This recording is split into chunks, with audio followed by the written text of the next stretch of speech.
Quanto mais consciente for essa resposta, quanto mais você tiver consciência do que você quer e do que você é, mais chance você vai conseguir de ser feliz. A pergunta que eu vou fazer, eu sei a resposta, porque eu estava ali atrás ouvindo essa maravilhosa rave aqui. A pergunta eu sei a resposta, porque nós estamos num clima de alegria, de entusiasmo. Entusiasmo é uma palavra linda, vem do grego cheio de Deus, entheos. Cheio de Deus, entusiasmo. Mas eu vou começar fazendo uma pergunta que eu sei a resposta. É típico de professor isso. Se eu pergunto aqui nesse ambiente entusiasmado, com 27 mil pessoas cheias de energia, se vocês são felizes, eu sei a resposta. Pergunta, nesse momento, quem nessa distinta plateia se considera uma pessoa feliz? Acaba de falir o laboratório do Prozac. Não haverá mais depressão no planeta Terra. Bem, é óbvio que a felicidade de vocês é notável. Se eu fosse cego e surdo, eu sentiria a vibração do auditório. Porém, agora começa a função chata do filósofo. Amanhã, quando vocês estiverem afônicos, semi-surdos, amanhã, quando vier mais uma segunda-feira e mais uma, amanhã, quando vocês lerem os jornais, que são a coisa mais broxante que existe hoje no planeta, ler manchetes de jornais, amanhã vocês estarão talvez não tão entusiasmados quanto hoje, e daqui a 15 dias talvez um pouco menos, mas esse é um momento em que o entusiasmo é lógico. Então a minha pergunta é para médio e longo prazo, porque eu estou falando de um dos momentos mais difíceis da história do Brasil, eu estou falando de um momento complicado. Ok. É para eu falar mais próximo do microfone, eu já acho que eu estou berrando, mas... Num momento da história do Brasil onde existe uma dificuldade imensa. Eu não vou citar o nome dessas pessoas, porque dizem que o simples nome atrai energia negativa para o ambiente. Vamos chamá-los de Voldemort 1, Voldemort 2. Bem, muito difícil que eu consiga pensar, porque da mesma forma que nós temos um momento político difícil, nós temos um isolamento enorme neste país, e as pessoas quase todas estão fechadas sobre seus aparelhos, estão fechadas sobre aquilo que estão lendo e vendo, estão mais olhando suas telas do que outras pessoas. Há um individualismo enorme, crescente, há um individualismo que nos domina nesse momento, sem sombra de dúvida. E eu vou traduzir esse individualismo nessa piada. Um homem tenta advertir uma senhora que se encontra em rumo de colisão e grita o núcleo duro da mensagem, vaca, porque ele não tem tempo para elaborar uma frase, ele não tem tempo para dizer, cuidado, ó senhora, haverá um choque. Então ele grita apenas vaca, e ela que não olha para o rosto dele, e ela que não vê que o rosto dele é de preocupação e não de insulto, ela se vira e insinua que o casamento dele é uma sociedade aberta e não fechada. Bem,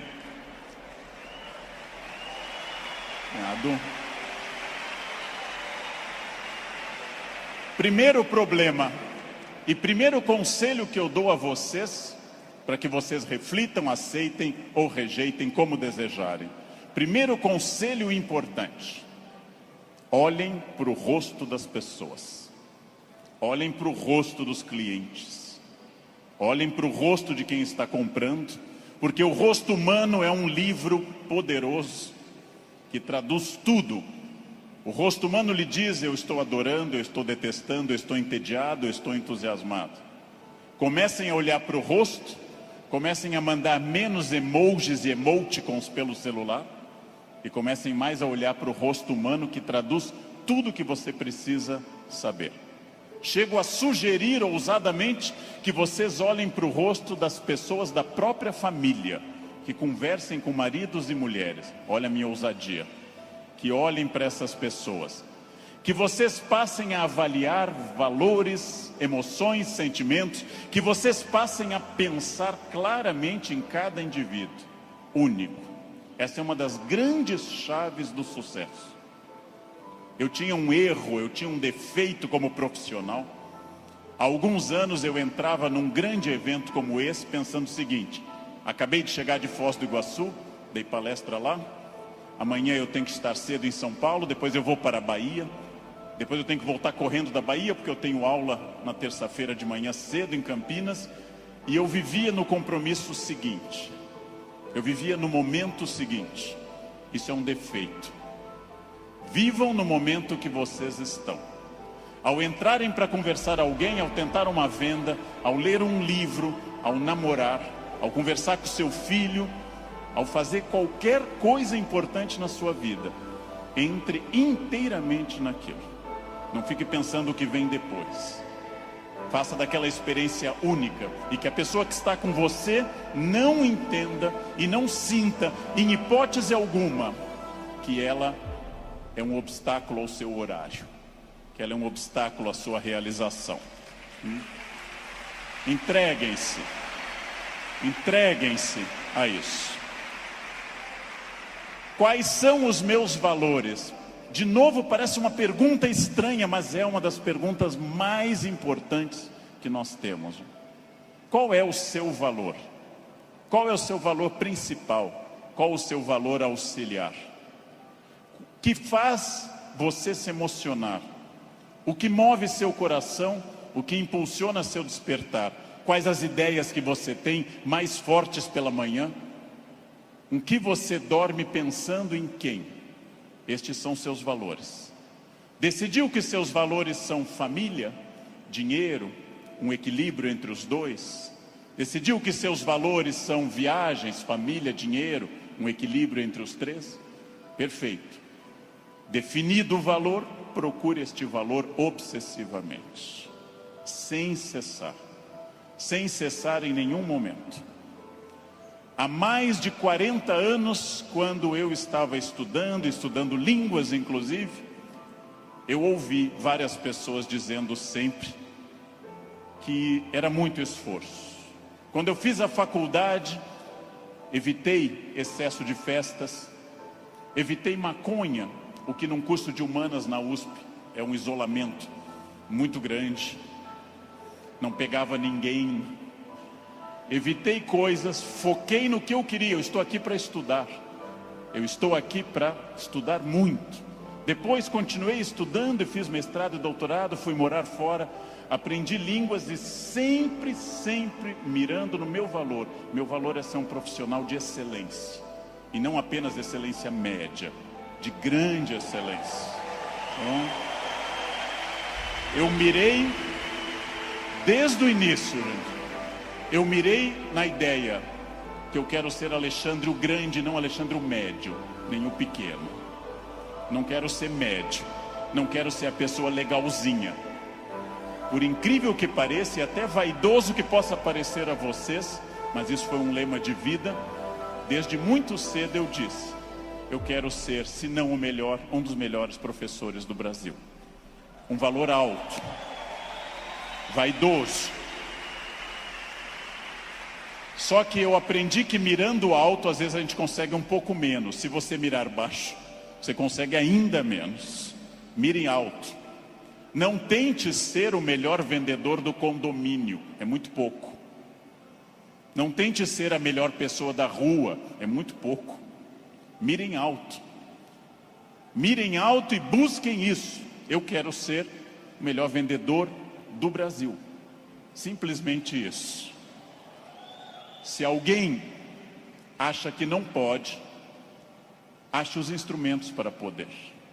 E aí um outro conselho importante. Querem saber quando está dando certo? Querem saber quando o projeto de vida de vocês acertou no valor? São aqueles semi-amigos. Semi-amigo é o inimigo que lhe abraça. Chegam a você e lhe dizem: você tem sorte, né? Nossa, você tem muita sorte. Prestem atenção nessa frase que o tio Leandro vai dizer. Sorte é o nome que o vagabundo dá ao esforço que ele não faz. Então, sorte existe, sim. Eu não controlo tudo. Eu não sou Deus, eu não controlo tudo.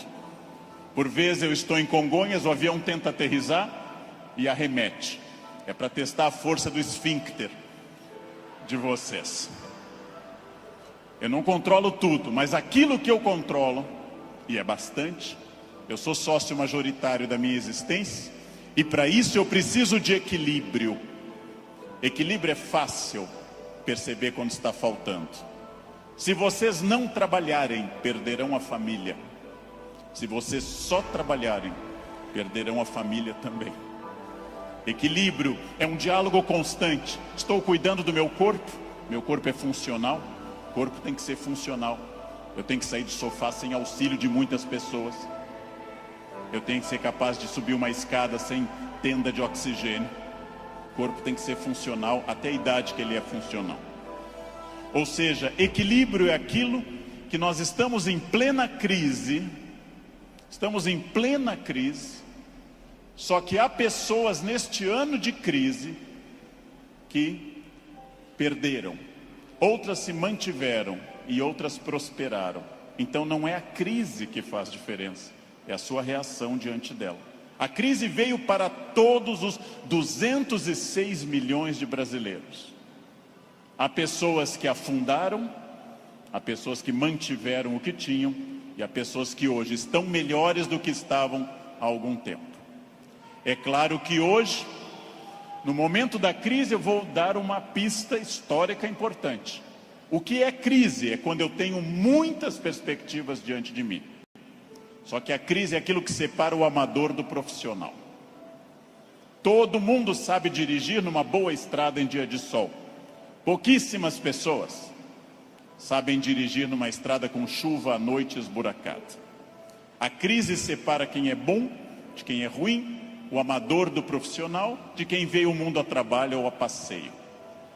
Todo mundo sabe, em situação sem estresse, ser calmo. Poucas pessoas são calmas em situação de estresse. Todo professor é ótimo se a turma for ótima. Poucos professores são bons quando a turma é resistente. Todo mundo pode vender para o cliente fácil.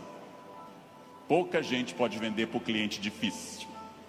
É o cliente difícil que separa o amador do profissional. O outro não precisa. Importante. Crises passam sempre, sem exceção. Toda crise passa. E aqui já vem a pergunta: onde você quer estar quando essa crise passar? Com quem? Onde você quer estar quando essa crise passar? Eu quero fazer muitas perguntas importantes para nós. Vamos agora testar uma questão importante. Quase todo mundo no Brasil está pessimista. Há um pessimismo dominante. Ótimo. Mais fácil ainda de trabalhar. Por quê? Vamos testar a idade de vocês. Quem lembra dessa personagem, provavelmente tem curso de datilografia. Quem lembra dessa personagem fez prova com um mimeógrafo. Provavelmente teve Orkut. Quem lembra dessa personagem é uma pessoa experiente. Essa hiena, um desenho animado da década de 60 e 70, a hiena Hard ficava dizendo: ó vida, ó céus, ó azar. Ela era pessimista, porém tudo que a hiena dizia que podia dar errado, dava. Ela era pessimista, mas ela acertava. Por isso que eu quero dizer a vocês que o pessimismo pode ter alguns valores. Ele nos dá uma amostra dos riscos. É importante ter um pessimista na equipe, mas no máximo um, apenas um, que é o que uma equipe tolera. Quando alguém chega e diz, nós vamos dobrar o capital, dobrar o número de clientes, nós estaremos mais 30 países até o ano que vem, o pessimista diz, calma, não é tão fácil. Pessimista é importante para levantar problemas, mas agora eu vou mostrar uma imagem daquilo que eu acredito. No barco está a hiena pessimista dizendo, lógico, o continente está longe, a desidratação é certa, há tubarões, essa vela é ridícula, esse remo não vai levar a nada. Ele tem razão, a hiena tem razão. Mas observem uma coisa, o pessimista faz um bom quadro dos problemas, mas não está fazendo, para dizer uma coisa elegante para uma plateia distinta, não está fazendo sêmen algum para mudar isso. Não dá para ser mais direto que isso à tarde. Não? Bem, pessimistas são bons para levantar os riscos. Pessimistas são péssimos para resolver os problemas. Para eu resolver um problema, para eu resolver qualquer coisa, eu preciso de um otimismo obsessivo. Se eu não for otimista, gente, eu jamais teria casado. As estatísticas me contrariam. Casamento é submarino, pode flutuar, mas foi feito para afundar. Foi feito para afundar. Se eu não fosse tomado de um otimismo obsessivo e doentio, eu não teria filhos, porque é um investimento de retorno muito ruim. Filhos nunca amortizam o que você investe neles. Com filhos você nunca chega ao topo. Pelo contrário, você vai investir centenas de milhares de reais e vai ouvir a frase, eu te odeio. Filho não vale a pena. Casar não vale a pena. Porém, se nossos pais não tivessem tido esse otimismo obsessivo, nenhum de nós estaria aqui hoje. Então, mais uma vez, um conselho forte. Ouçam os pessimistas. Para pessimista não vale a mãe é sempre otimista com vocês. Ouçam um cunhado é bom para isso. Ouçam o cunhado. Ouçam os pessimistas. Vejam o que eles têm a dizer, agradeçam. Enquanto eles falam, tenham aquela reação bovina. Ouçam. Depois agradeçam e comecem a trabalhar com otimismo total. É só assim que se cresce. É só assim que se consegue alguma coisa. Eu não sei quem governará o Brasil no ano que vem. Pela tradição republicana, o pior possível, mas ainda não escolhemos. Eu não sei, aliás, nem quem governará o Brasil no fim deste ano. Eu tenho total incerteza, mas quero garantir a vocês que apesar da imprevisibilidade, há uma chave na mão de vocês chamada preparo. Quem daqui ler mais livros sobre técnicas boas de venda, estudar mais psicologia de vendas, quem tiver mais método, quem for mais otimista, quem for mais metódico, não sabe o que vai enfrentar, mas estará melhor do que quem não fizer isso. Não sei onde estaremos, gente. Não sei onde estaremos. Vejam, em nenhum momento na graduação de História e Filosofia, em nenhum momento fazendo mestrado ou doutorado ou estudando fora, eu imaginei que um dia eu teria a honra de falar para essa plateia tão numerosa e entusiasmada. Em nenhum momento. Jamais. E não obstante, ter estudado me trouxe até aqui. Ou seja, essa é a chave. Pergunta óbvia, onde você quer estar o ano que vem? Eu não sei o ano que vem, eu não sei 2018, eu não sei 2027, daqui a 10 anos. O futuro é sempre nebuloso. Gente que há 2, 3 ou 4 anos governava este país e tinha uma renda maior que todo esse auditório junto. Hoje está tendo uma hora de sol em Curitiba. Então, o futuro é sempre oscilante. Porém, vamos transformar essas palavras. Substituamos passado por experiência, o que os trouxe até aqui. O presente, ação, esse encontro aqui na Barra. O futuro é estratégia, o que vai ser gestado nesse dia para o que vem pela frente.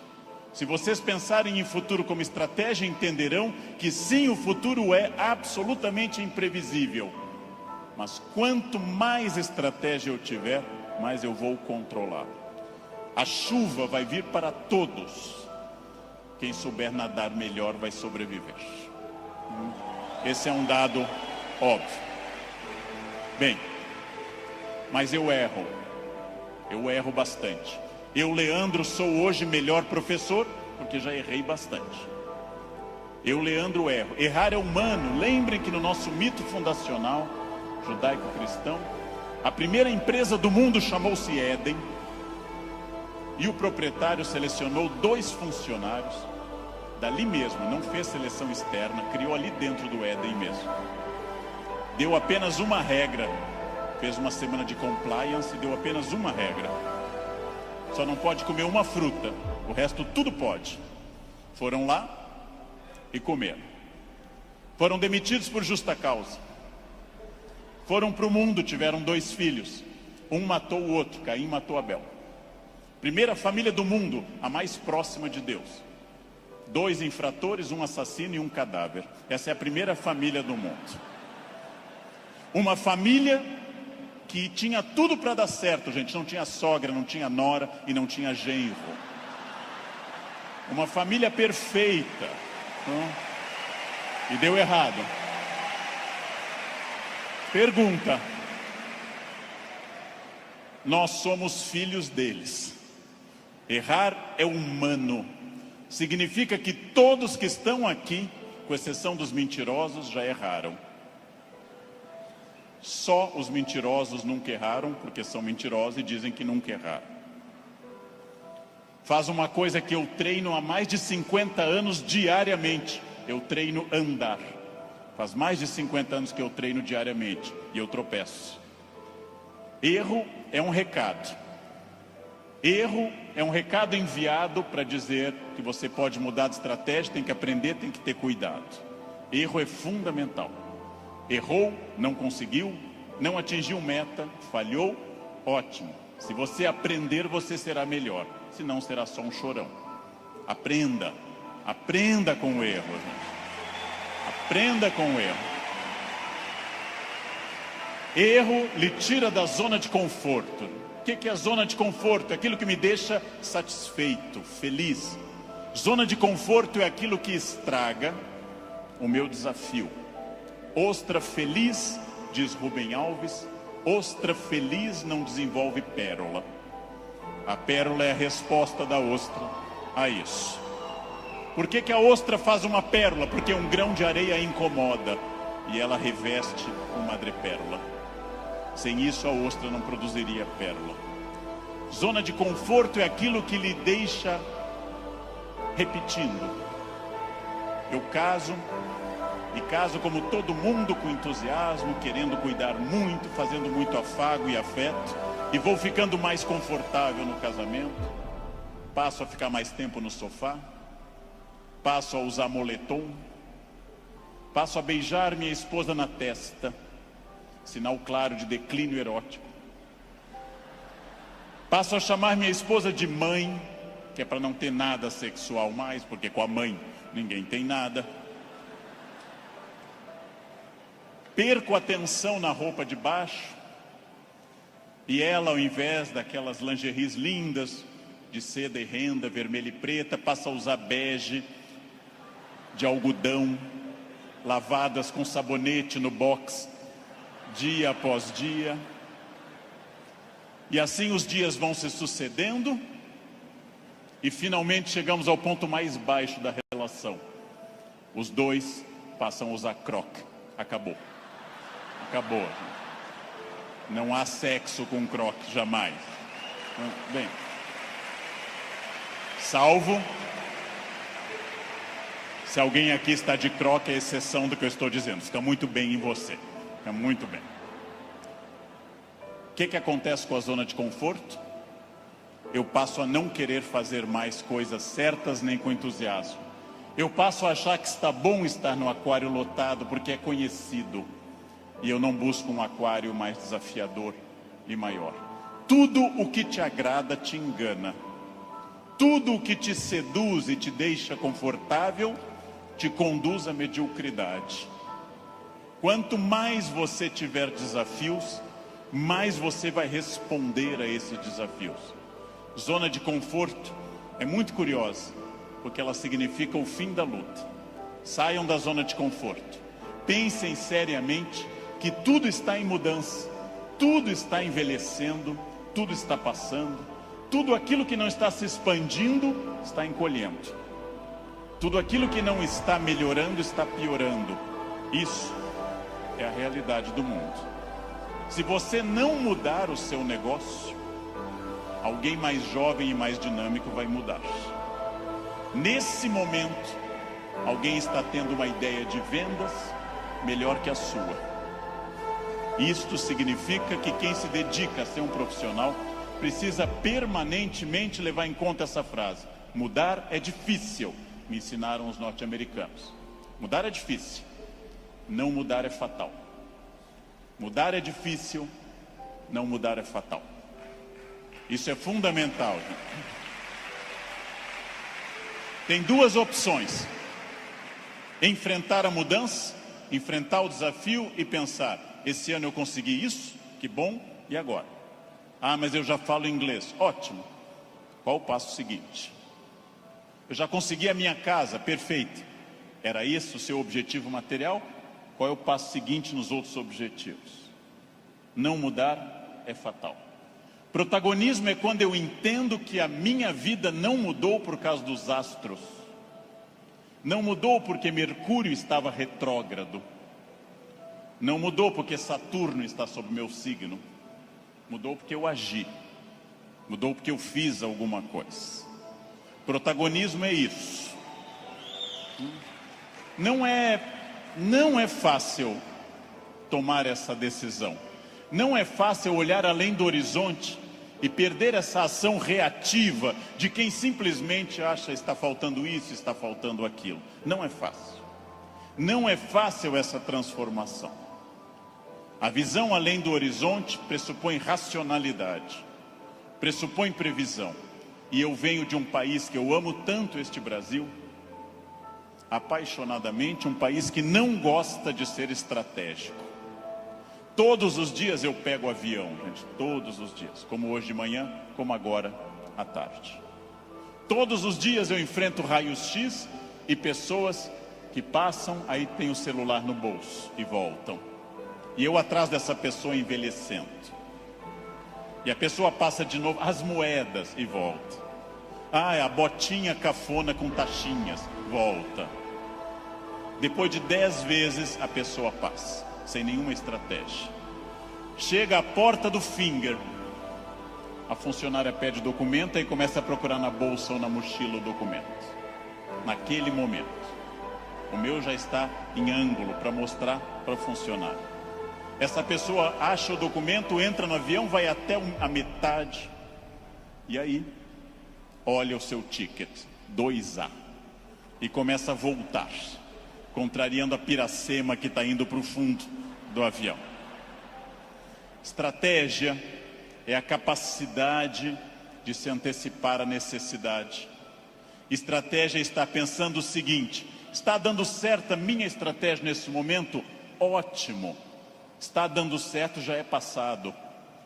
O que eu vou fazer no futuro? O que eu vou fazer para transformar isso? Racionalidade estratégica. Não existe destino. Eu sou das pessoas que compartilham da ideia que não existe destino. Existem acidentes para todos. O que eu faço com esse acidente me define. Ah, Leandro, você fala bem porque você é de aquário. Eu sou de aquário. Aquário é ar. Pessoas de ar falam bastante, Gêmeos também. Ah, você é muito ciumenta, mulher, porque você é de Escorpião. Escorpião é tomado pelos ciúmes. Mas que marido exemplar? É Câncer. Câncer é água. Chora até a inauguração do supermercado. Mas que chefe autoritário? Áries. Ele é de Áries. É muito autoritário. Que secretária organizada? Virgem. Virginianos têm toque com ordem. Muito bem, isso é pensamento mágico. Sabe o que é pensamento mágico? Acreditar que a minha vida é determinada por uma constelação na hora do nascimento. Sabem o que é vaidade, que também atrapalha? É ficar pensando agora, por que ele não falou do meu signo até agora? Isso é vaidade. Será que ele vai falar do meu signo? Isso é vaidade. Bem, superem isso. Superem essa ideia de sorte, azar, destino. Introduzam a ideia de decisão, estratégia e trabalho. Sartre diz, o filósofo que morreu em 1980, Sartre diz: não importa o que a vida fez de você. Pausa. Importa o que você fez com o que a vida fez de você. Não importa o que a vida fez de você. Importa o que você fez com isso. Você conseguiu aprender inglês porque sua família era rica e te levava para esquiar em Aspen, no Colorado? Ótimo. Tem outra maneira de aprender, na biblioteca pública com CDs de graça. Aspen é bom, Aspen é legal, mas não está impedido o acesso para outras pessoas. Não importa isso. A vida te deu 3 chances de sucesso material. Nascimento é a primeira. Quem nasceu de família boa, mas desprovida de recursos, já queimou 1/3 das chances. Família amorosa, mas sem CNPJ forte. Segunda chance, casamento. Quem casou por amor, já queimou 2/3 das chances. Casar por amor elimina mais 1/3 das suas chances. Sobrou só um, gente. Só um caminho. Trabalhar. Trabalhar bastante. Ou casar de novo. Ou nascer de novo. Eu já me convenci que é trabalho, que queimei os 2/3 iniciais também. Tenho família amorosa e muito trabalho pela frente. O que significa isso, gente? Vamos pensar. Eu não sou controlado. Eu não sou controlado pelo destino. É óbvio que eu não sou tudo e nem posso tudo e nem sei tudo, mas eu não sou controlado pelo destino. O primeiro exercício que eu quero que nós façamos daqui para frente é o seguinte: dentro do padrão do humano, eu não posso desejar imortalidade, está fora do padrão do humano. Tirando a rainha Elizabeth, ninguém é imortal no planeta Terra. A Beth é imortal, é uma Highlander. Eu não posso dizer, eu me cuido, você vai morrer igual. Vai ser um cadáver bem cuidado. Eu hidrato a pele, vai ser um cadáver hidratado, bonito. Eu malho todos os dias, um cadáver definido, bonito também. Muito bem. A não ser que vocês queiram evitar Alzheimer, aí o meu conselho é: comam bacon, pururuca, banha. Isso evita Alzheimer. Vocês não chegarão à idade de desenvolver Alzheimer. Vão morrer antes. Não? Bem. Não controlo tudo. Não controlo tudo. Não sou dono do universo. Não posso impedir a morte que virá. Mas entre o nascimento e a morte eu controlo muita coisa. Toda crença em destino, vocação, talento, é uma crença que tende a disfarçar o que de fato faz a diferença. E o que de fato faz a diferença é o esforço. Eu tenho uma sorte imensa quando as pessoas me dizem: Leandro, você tem sorte. Eu tenho uma sorte imensa. E essa sorte se repete diariamente, porque eu acordo às 4 da manhã. Essa é uma sorte diária. Basta eu começar a dormir o dia todo que a sorte se vai. Ninguém me controla e eu acredito, como os filósofos gregos, que a vida pode ser mais racionalizada. Eu acredito que eu tenha condições de interferir na minha vida. Eu acredito que quando eu faço a pergunta o que estamos fazendo de nós mesmos, eu posso dar uma resposta objetiva e prática. O que eu estou fazendo de mim? É um momento para pensar. O que eu estou fazendo de mim? Essa é a vida que eu estou querendo levar? Com as pessoas que eu quero? A vida é muito curta, gente, é muito rápida, é muito passageira. E ouçam alguém de mais de 50. Depois dos 40 parece ficar mais rápido ainda. Parece que passa numa velocidade incrível. A vida é muito curta para que se perca tempo numa existência medíocre, numa existência pequena, numa existência fraca. A vida é muito curta para que eu tenha uma família que eu não ame, para que eu tenha um emprego que eu não goste, para que eu tenha um trabalho que eu não me dedique. Ela é muito curta para eu ser medíocre. É muito pouco tempo para isso. Perguntem o que estamos fazendo de nós mesmos e sigam o conselho que Sócrates fundou a filosofia ocidental. Conheçam-se, conhece a ti mesmo, conhecimento de si. Sigam esse conselho, sigam essa ideia de saber quem vocês são. Se eu me conhecer, ninguém me ofende. Se eu me conhecer, ninguém me ataca. Já disse isso várias vezes na internet. Quando alguém me xinga no trânsito, eu tenho que saber se a pessoa está dizendo a verdade ou mentira. E nos dois casos eu não posso me ofender. Conheçam-se, saibam quem vocês são. O ano passado um aluno bateu a porta na minha cara e gritou, careca. O que eu vou dizer para esse aluno? Não, retire o que você disse, não, estou ofendido. Vejam, as pessoas têm direito a dizer o que querem, é um direito constitucional. Eu só me ofendo quando eu concordo com elas. Ataque é veneno, veneno só funciona se eu tomar. Ataque é veneno, eu preciso tomá-lo. Bom, se eu não tomar, o veneno não funciona.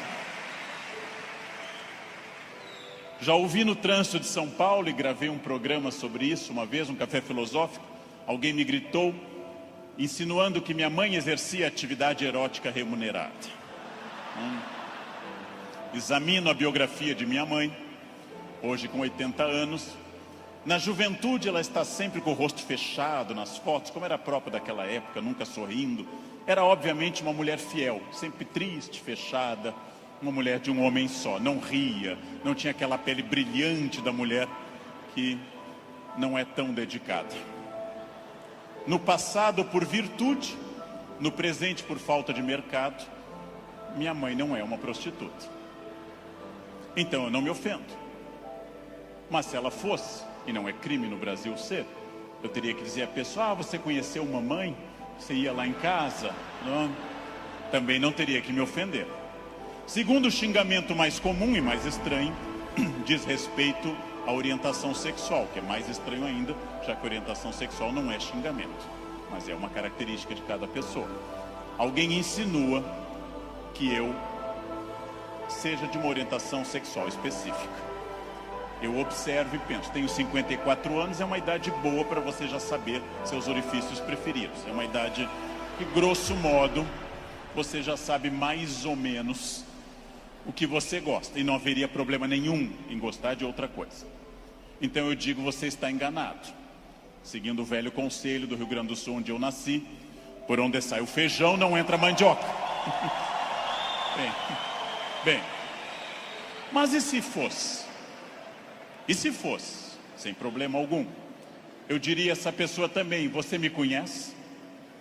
Eu não lembro do seu rosto, mas eu olho sempre o travesseiro, quer dizer, eu não vejo, estou sempre na fronha, eu não lembro bem do seu rosto. Sem problema também. Quando alguém lhe xinga de velha, de feio, de babaca, de filho de alguma coisa, quando alguém lhe xinga até dizendo um time de futebol específico, que eu não vou repetir, resta você saber, a pessoa está certa ou errada. Se ela estiver certa, ela não está me ofendendo. Se ela estiver errada, está me ofendendo. A vida é muito curta para que eu perca tempo com babacas cheios de ódio. A vida é muito curta para isso, né? É muito curta. Evitem esse problema. Quem se conhece não se olha como Superman e na verdade é o Pateta. Quem se conhece sabe dos seus limites e explora esses limites ao máximo. Quem se conhece sabe, talvez eu não tenha vindo ao mundo tão bonito, talvez eu não tenha vindo ao mundo tão alto, tão rico, tão hábil em línguas. Eu posso fazer muito com isso, muito. Posso esticar esses limites ao máximo. É fundamental conhecer-se, sempre, sem exceção, sem nunca perder de vista que consciência é a chave da transformação. Consciência é a chave de todas as transformações.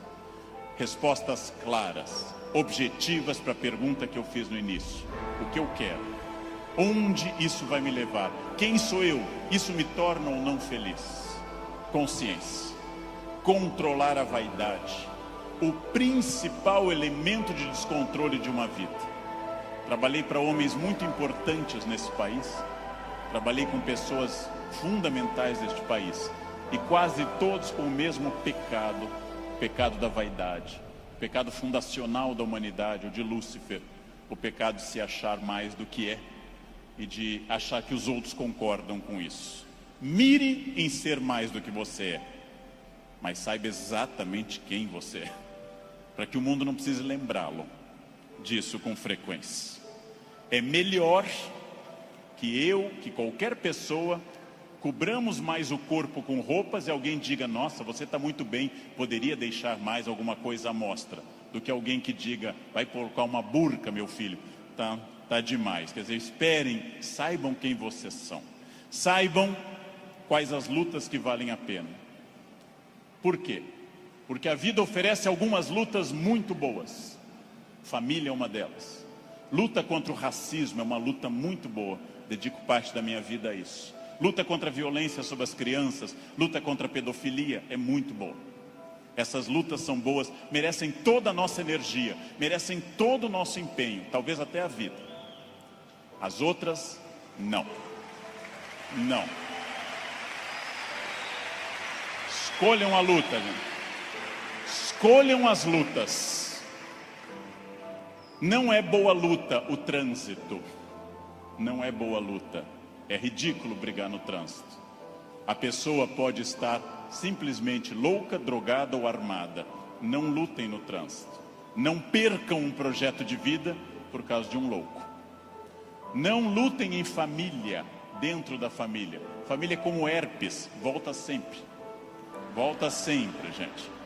Você brigou agora, no próximo Natal tem de novo. Não adianta brigar. Escolham as lutas. E quando alguém lhe ofender na sua rede social, bloqueie, apague ou ignore. Rede social não é um bom espaço de luta, é perda de tempo ficar brigando em rede social. Escolham as lutas, gente. E aqui um detalhe, uma campanha. Falando no Brasil inteiro, eu estou lançando uma campanha, gente. Pelo amor de Deus, parem de dar bom dia em grupo de WhatsApp. É a minha campanha. É minha campanha. Se alguém der bom dia, apaguem simplesmente e pronto. Pronto, falei. Escolham as lutas. O mundo inteiro hoje está centrado em duas coisas: parecer, através de redes sociais, e ter. Ter é bom, se representar que eu vou melhorar com isso. Ter para ser, ter para parecer é ruim. É bom eu ter conforto, é bom eu ter algumas coisas materiais, desde que eu saiba que elas servem à minha felicidade, e não eu sirvo as coisas. Ter e parecer não se confunde com ser. É uma palavra difícil, eu sei. É uma palavra complicada, essa tal de felicidade. Epicuro, filósofo, que eu adoro, dá uma norma muito clara. Viver não é um fardo. Não viver não é um mal. Logo, diz Epicuro que nós devemos honestamente morrer e honestamente viver. Como eu posso ter medo do que é inevitável? Viver é um desafio constante, diário, não é um fardo. Não posso acordar como um condenado, não é um fardo, é bom. E também honestamente aceitar essas coisas. Muito importante, contido nessa imagem de uma escultora norte-americana, Bobby Carlyle, que eu adoro. Essa estátua chama Self-Made Man. Mostra com o talento da escultora, em bronze, uma figura de um homem esculpindo-se. É uma metáfora excelente para todos nós. Eu estou parcialmente pronto, mas eu não sou perfeito. Perfeito quer dizer em latim, feito até o fim. Perfectum, feito até o fim. Eu não sou perfeito. Eu sou perfectível. Eu estou em processo de transformação. Eu sou uma pessoa crescendo a cada instante. Eu tenho partes completamente prontas, outras que precisam de melhoras e outras que precisam ser criadas. Eu não estarei pronto até o fim. O jogo termina apenas no fim. Construir-se. Qual é a parte que me falta? Qual é a parte que eu preciso melhorar? Qual é a parte que eu tenho que transformar? Talvez eu seja muito bom quanto a horários, quanto a sair da cama, mas eu sou bom quanto a resiliência, ou seja, enfrentar as pequenas crises cotidianas. Eu sou bom com resiliência e com horários, mas sou muito irritadiço. Tenho que trabalhar isso no meu autoconhecimento, num processo de psicologia, tenho que trabalhar minha irritação. Eu tenho partes a serem melhoradas. Meu português não é bom? Leia, aprende, estude. Eu tenho partes a serem melhoradas. É isso que nós chamamos de construir-se, fazer-se, tornar-se melhor. Não acreditar naquela síndrome de Gabriela, cravo e canela. Eu nasci assim, eu sou sempre assim. Gabriela, não existe isso. Não existe nada que eu não possa transformar dentro do padrão do humano. Construir-se, fazer algo novo, fazer uma ideia nova, interferir no meu corpo, na minha renda, na minha família. Freud morreu em Londres fazendo essa pergunta nos seus 2 últimos anos de vida, 1938 e 39. O que as pessoas buscam tanto a infelicidade e quando encontram, ficam admiradas como se fosse uma coisa surpreendente? Por que as pessoas mantêm uma família difícil, em ambiente difícil? Por que fazem programas ruins, estressantes? Porque ano após ano repetem o mesmo erro. E depois, quando vem a infelicidade, na forma de insônia, ansiedade, depressão, angústia, elas ficam surpresas. O que houve com a minha vida? Houve o que você fez. Houve o fruto do seu projeto. Houve a sua ação, houve a sua mão neste cinzel. Trabalhem.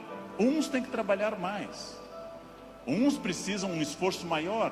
Tem gente que anda 5 minutos na esteira e define abdominais. Eu tenho raiva dessa gente. Tenho raiva. Tem gente que come brigadeiro dia e noite e está com 2% de gordura. Quero que morram. Eu vou ter que comer capim sem parar.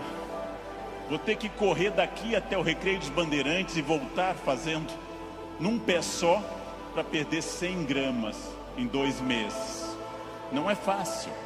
E devo dizer a vocês, vai piorando com o tempo. Não é fácil, mas é possível para todo mundo. É possível para todo mundo. Esculpam-se. Criem-se. Façam algo assim. Sejam alguém diferente. Façam algo que transforme a sua vida. Parem de ficar na estrada lamentando o que teria sido.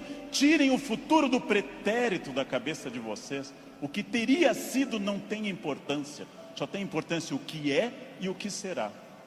O presente e o futuro. Só. Ah, se eu tivesse feito isso. É irrelevante o futuro do pretérito no projeto de vida. Condicional em inglês. Não existe isso. Não pensem em nada que não seja fruto dessa ação. É isso que eu tenho perseguido sistematicamente nos últimos anos. Aquilo que eu quero, as metas que eu desejo, o mundo que eu quero ver, seguindo o conselho do grande Mahatma Gandhi, líder da Índia, seja você.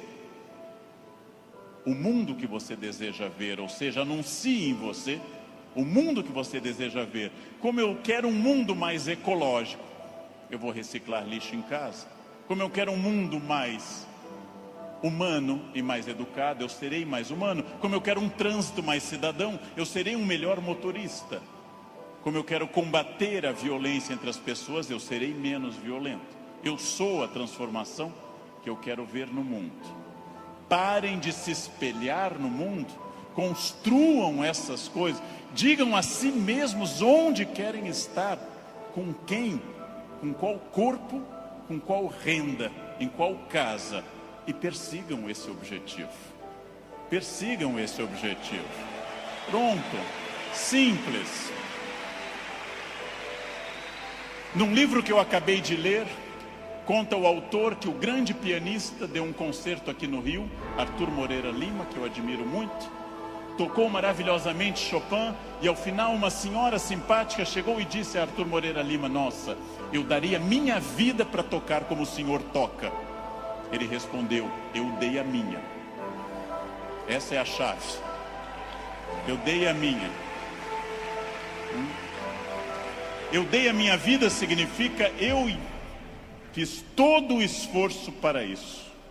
De novo a pergunta com a qual eu iniciei essa fala.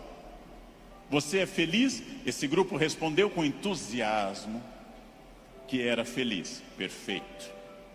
A gente sabe que talvez, uma ou outra pessoa aqui, 2 ou 3, talvez não sejam tão felizes, mas levantaram a mão porque ficava chato. Talvez. Mas a próxima pergunta é muito importante também. Se há algo que me incomoda, em qualquer campo, se há algo que me perturba, se há algo que me tira o sono, se há algo que eu poderia melhorar, se eu quero um outro modelo, o que pode ser feito a partir de hoje para mudar esses pontos complicados? Em janeiro eu me reuni com os meus alunos e um deles me disse: depois do carnaval eu vou estudar francês. E eu disse: você vai desfilar? Você é destaque em alguma escola? Você vai trabalhar na escola do samba, na cidade do samba? Não, então começa essa noite e não depois do carnaval. Essa noite. Não depois do carnaval. Segunda-feira eu vou perder peso. Não. Hoje. Vão a pé para casa. Começa hoje. Eu preciso ir até São Paulo a pé essa semana. Vocês não podem pensar nisso para depois. Eu tenho um assistente que, vendo tudo que eu faço para o Natal em família, eu gosto muito da festa de Natal, sou um fascinado pelo Natal, adoro festa de Natal. Ele disse: nossa, como eu gostaria que o Natal fosse assim lá em casa. E eu perguntei: e o que você acha que acontece para ser assim na minha casa? Anjos descem dia 24 e trazem a ceia e as atrações prontas, ou você me vê desde outubro no telefone indo atrás disso? O Natal será o que você quiser que ele seja. Será o que você quiser que ele seja. Se o seu Natal é depressivo, se o seu Natal é aquele que toca Jingle Bells e você chora, se o seu Natal é depressivo, é uma escolha sua, respeitável. Você gosta de Natal assim. Se o seu Natal é alegre, é uma escolha sua. Isto vale para tudo que vocês decidirem. O que pode ser feito para mudar os pontos complicados? Onde eu posso transformar quem eu quero ser daqui para frente? Eu digo isso sabendo que é fácil dizer e é complicado fazer. E o que eu ganho se eu for estratégico, consciente? O que eu ganho se eu tiver autoconhecimento? Estou recapitulando o que eu falei. E o que eu ganho se eu fizer as perguntas certas e me esforçar para atingir esse objetivo? A resposta disso é óbvia, é a vida plena. O que é uma vida plena? É a vida que eu controlo de acordo com a minha felicidade. Pessoas não plenas são aquelas que dizem que são levadas. Não dei sorte. Tentei, mas foi assim. Minha família não é uma família de sucesso. Eu tentei, mas não era o que eu queria. Não, você não tentou suficientemente. Acontece que para conduzir a uma conclusão tem uma coisa terrível. O fracasso é uma das coisas mais confortáveis que a espécie humana inventou. O fracasso é agradável, me tira toda a responsabilidade. Não dei certo, fui à falência, adquiri um vício, eu bebo até cair. O fracasso é super confortável, porque ele me faz parar de lutar. No momento que eu paro de lutar, eu me sinto tranquilo. O fracasso é um quarto confortável. O sucesso é um quarto desafiador. O fracasso é uma coisa que agrada a maioria das pessoas, por incrível que pareça. Por isso tanta gente gosta do fracasso. Por isso tanta gente fica no fracasso. Por isso que tanta gente leva um casamento ruim 30 anos. Fica num emprego ruim 30 anos. Não faz uma coisa certa uma década inteira e pensando, não deu. Porque isso é confortável. É confortável. E aí volto à pergunta que eu fiz aos senhores desde o início. Volto a essa pergunta fundamental. De fato, o que eu quero? Quem eu sou? Onde eu quero chegar? Com quem eu quero chegar? Quais são meus objetivos? Se eu tiver consciência profunda, eu transformo por completo. Então, a primeira pergunta vocês já deram a resposta. E deram a resposta antes de ouvir o que eu tinha para falar. Todos aqui são felizes. Ótimo. Perfeito. A segunda pergunta é mais complicada. É a pergunta para deixar para vocês pensando nessa linda tarde de domingo. Quem daqui quer, nos próximos 10, 20 ou 30 anos, quem daqui quer continuar sendo feliz, com êxito e feliz? Bem, melhor ainda, eu também.